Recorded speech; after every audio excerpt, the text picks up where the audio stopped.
हजारों साल पहले एक योगी थे जिनका नाम था Sunira. We believe Sunira was just the next generation after Saptarishis.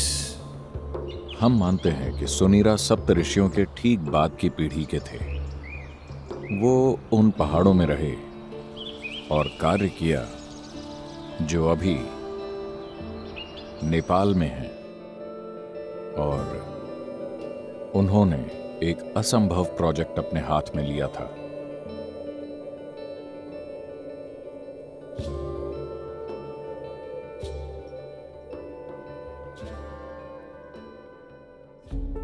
Sunira ने देखा कि मानव चेतना का विकास हो सकता है अगर आप एक परफेक्ट इंसान तैयार करें जो हर तरह के लोगों को ये प्रदान कर सके। एक तरह से वो शिव की परंपरा से आए थे। कहीं ना कहीं उनका सपना था कि शिव की तरह एक दूसरा प्राणी बनाए। वो एक बार फिर से एक जीते जागते शिव बनाना चाहते थे, दुनिया के लिए एक परफेक्ट गुरु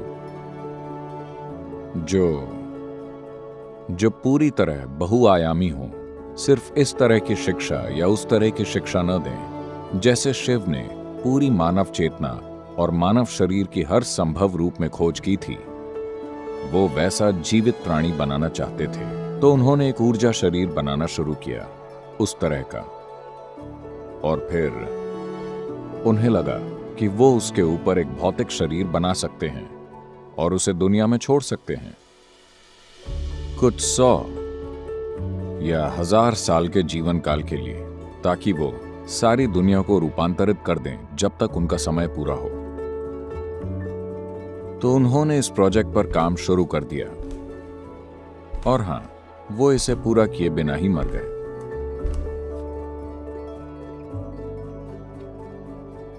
तो यहां और वहां इन 15,000 सालों में कई महत्वाकांक्षी योगियों ने उसी प्रोजेक्ट को उठाया जिसे सुनीरा ने छोड़ा था, और फिर से एक परफेक्ट गुरु के ऊर्जा शरीर को बनाने की कोशिश की जो मानव चेतना को रूपांतरित कर सके।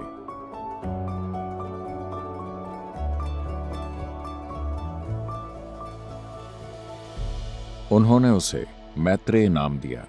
मैत्रेय का अर्थ है मित्र, मानव जाति का सच्चा मित्र जो आकर मानवता को बदल दे, एक विश्व गुरु।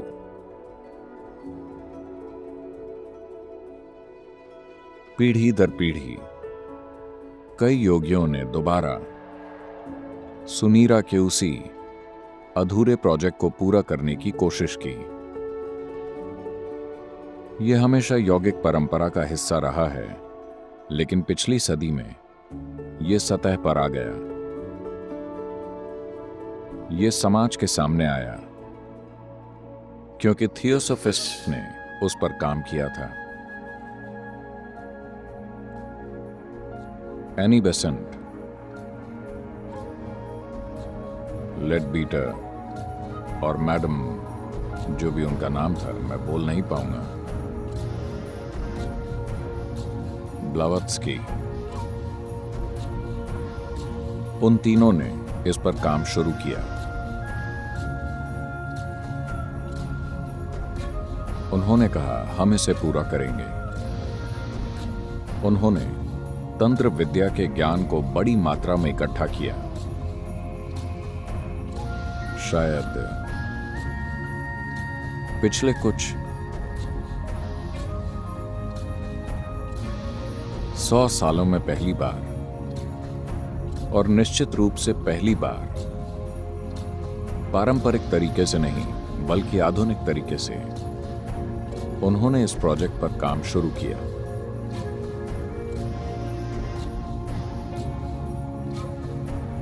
और उन्होंने इस प्राणी को ढूंढने का प्रयास किया। इस अधूरे प्रोजेक्ट को वो अपने हाथों में लेकर पूरा करना चाहते थे। कुछ काम किया गया, उनके पास ज्ञान था पर उनके पास काबिलियत नहीं थी। उन्होंने काफी जानकारी जुटा ली थी, मगर वो ऐसा कुछ करने के लिए जरूरी साधन नहीं जुटा पाए। उन्होंने 2 बार गंभीर प्रयास किए, बस ये घोषित करने के लिए कि उन्होंने प्रोजेक्ट पूरा कर लिया है और परफेक्ट प्राणी आ चुका है, मगर यह कारगर नहीं हुआ।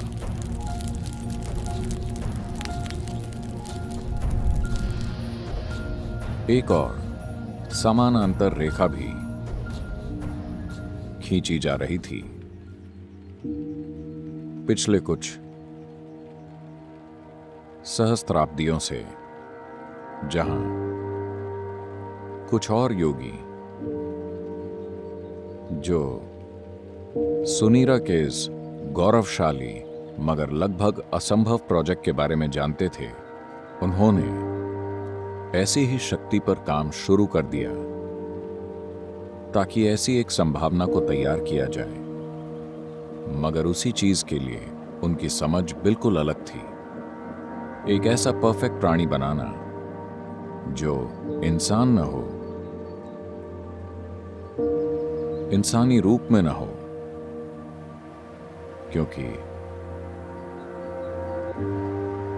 क्योंकि इसे एक इंसान में डालना एक ऐसी संभावना को इंसानी सिस्टम में सभी क्षमताएं हैं, पर फिर भी इसमें उसे थामने के लिए सीमा की जरूरी समग्रता नहीं है।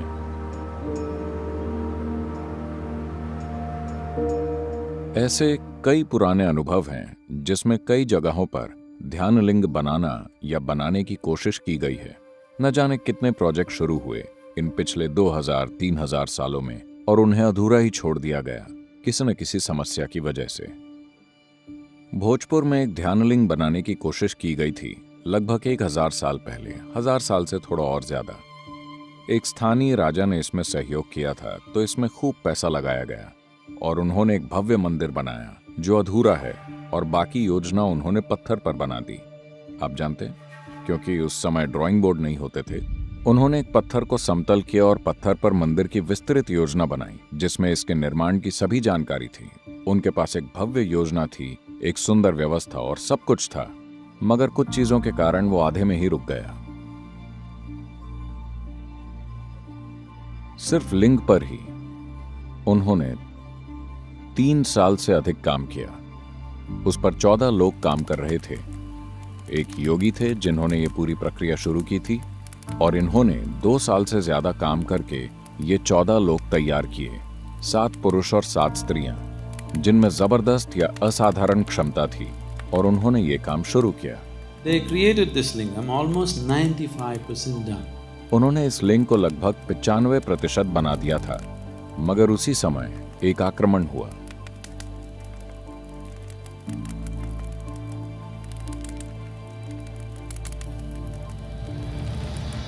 जो लोग हमला करने आए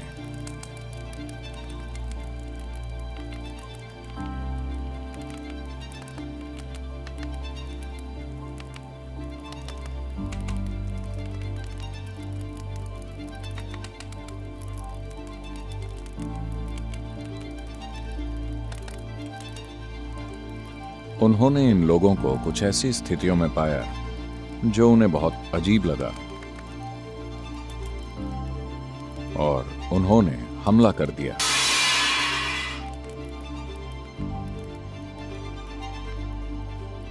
उस हमले में योगी का बायां पैर कट गया।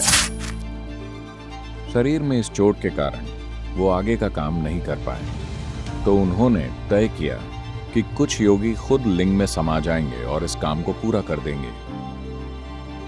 तो उन्होंने एक दूसरे योगी को ऊर्जाओं को बंद करना सिखाया, और वो सभी अपने शरीर छोड़कर लिंग में समा गए। पर जो दूसरे योगी थे जिन्हें ये काम करना था, वो इस परिस्थिति से इतने भावुक हो गए कि वो ऊर्जाओं को बंद नहीं कर पाए। क्योंकि वो उसे समय पर लॉक नहीं कर पाए, तो लिंग में दरार आ गई। आज भी आप देख सकते हैं, लिंग में एक सीधी दरार है। वो लगभग 3 से 4 इंच खुल गया था। अब उसे चूने से भर दिया गया है। आर्कियोलॉजिकल विभाग ने उसमें चूना भर दिया है, पर उसमें दरार आ चुकी है।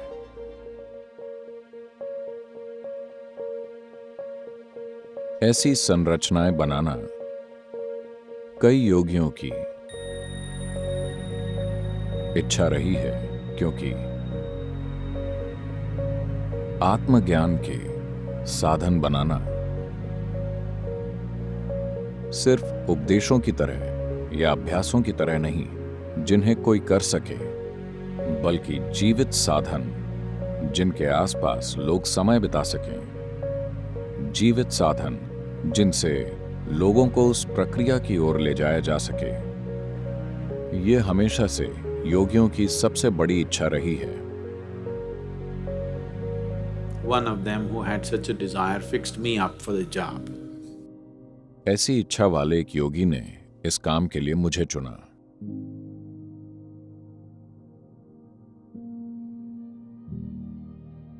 उनके साथ मेरी शारीरिक करीबी सिर्फ चंद मिनटों की ही थी।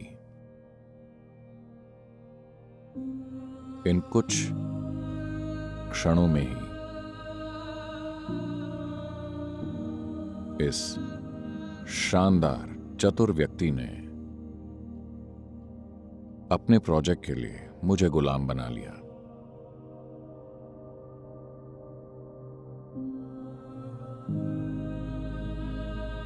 मैंने हर काम बस इसे साकार करने के लिए किया, क्योंकि ये मेरे गुरु का सपना था। ये उन्हीं की दूरदर्शिता थी कि ध्यानलिंग स्थापित किया जाना चाहिए।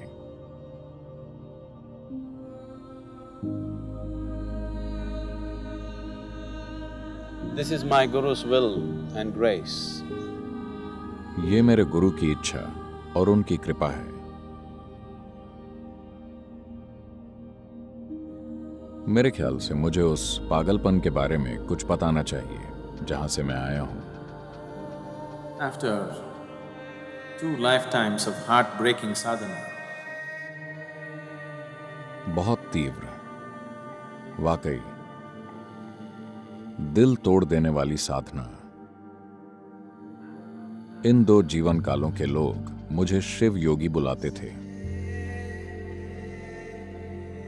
और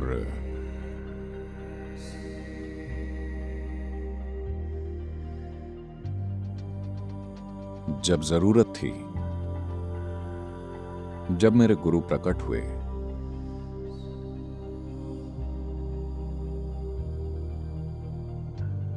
और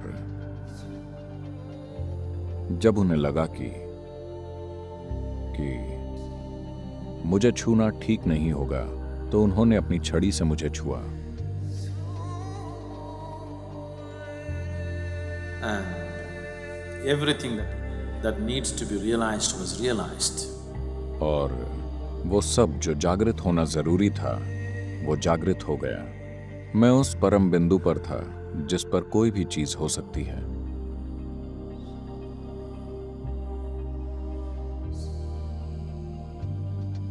तो उस प्राणी को शिव योगी कहा गया, जो उस मिशन को पूरा करने की कोशिश कर रहे थे जो उन्हें सौंपा गया था, सफल नहीं हुए। वो फिर वापस आए।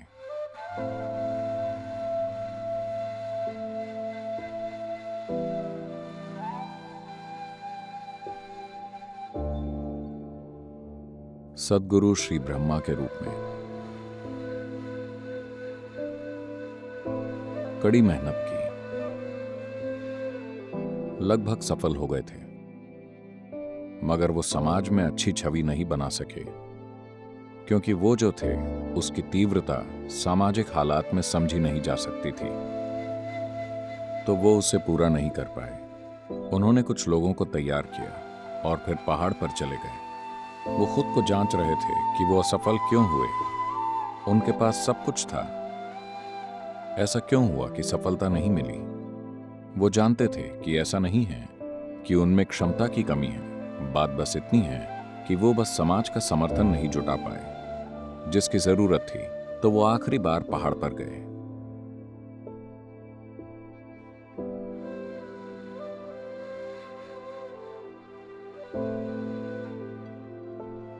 ऊपर जाने से पहले उन्होंने घोषणा की यहाँ तलहटी पर उनके कुछ शिष्य वहां इकट्ठा हुए। सब ने पूछा, अब क्या करें? He said, even Tirpi Varwan, that means this one will be back again. वो बोले, इवन तिरपी वरुवन, मतलब ये फिर लौट कर आएगा। और वो आखिरी बार पहाड़ पर गए।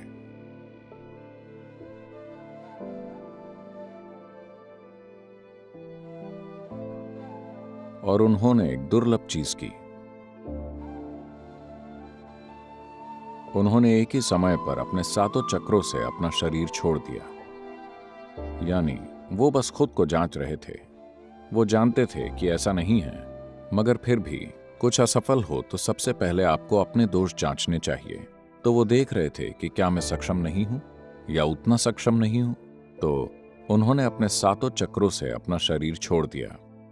ये असाधारण ऊर्जा, बिल्कुल अलग ऊर्जा जो कहीं और नहीं है, आप 7वीं पहाड़ी पर महसूस कर सकते हैं।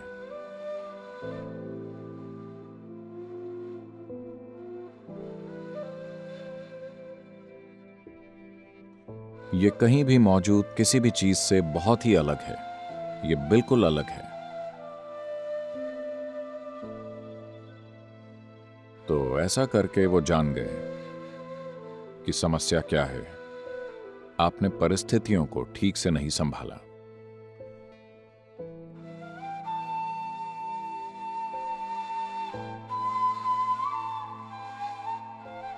इस बार जब हम आए तो हमने सारी योजना उस बिंदु तक बनाई जहां हमने तय किया कि कुछ लोग जिनकी मुझे जरूरत होगी वो कहां, किस कोख से जन्म लेंगे और कैसे।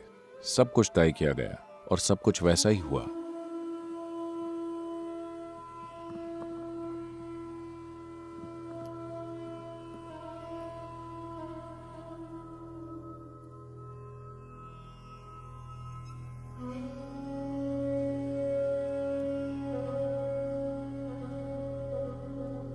प्राण प्रतिष्ठा के लिए जिन लोगों की जरूरत थी, मैंने उन्हें सही जगह पर रखा ताकि सही समय पर सब कुछ साथ में आ जाए। इसके बावजूद इस जीवन में इसे पूरा करने के लिए लोगों को साथ लाने, उन्हें उनका अतीत याद दिलाने, उन्हें तैयार करने में 18 साल की तैयारी लगी।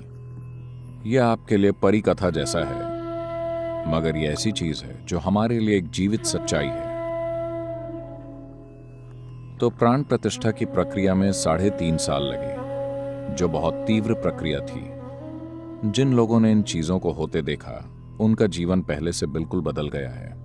ऐसी चीजें जिनकी उन्होंने कभी सपनों में भी कल्पना नहीं की थी, उन्होंने देखी। उन्हें अब भी विश्वास नहीं होता कि उनकी मौजूदगी में वाकई ऐसा हुआ।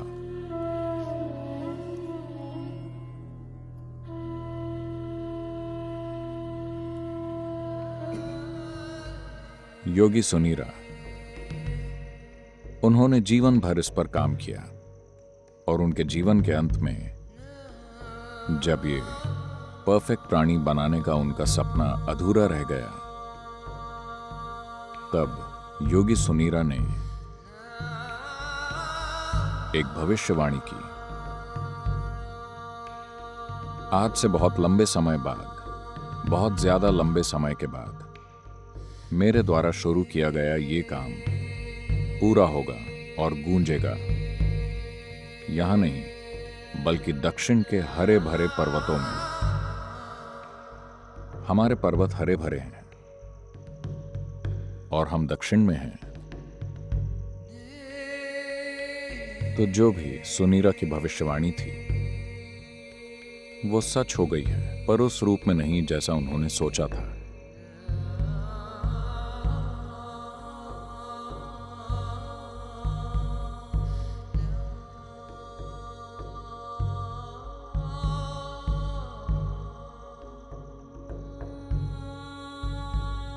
ध्यानलिंग एक जीवित गुरु की तरह है। एक आध्यात्मिक साधक के जीवन में गुरु की भूमिका सिर्फ शिक्षा या मार्गदर्शन देना नहीं है। सबसे बुनियादी चीज जिसकी वजह से एक आध्यात्मिक साधक गुरु की तलाश करता है वो ये है कि एक गुरु उसकी ऊर्जा को एक अलग आयाम में जागृत कर सकता है। एक आध्यात्मिक साधक के जीवन में गुरु की भूमिका का ये पहलू ध्यानलिंग ने बहुत अच्छी तरह पूरा किया है। एक बार ध्यानलिंग के घेरे में आने के बाद कोई व्यक्ति अपने अंदर मुक्ति का आध्यात्मिक बीज बोए जाने से नहीं बच सकता।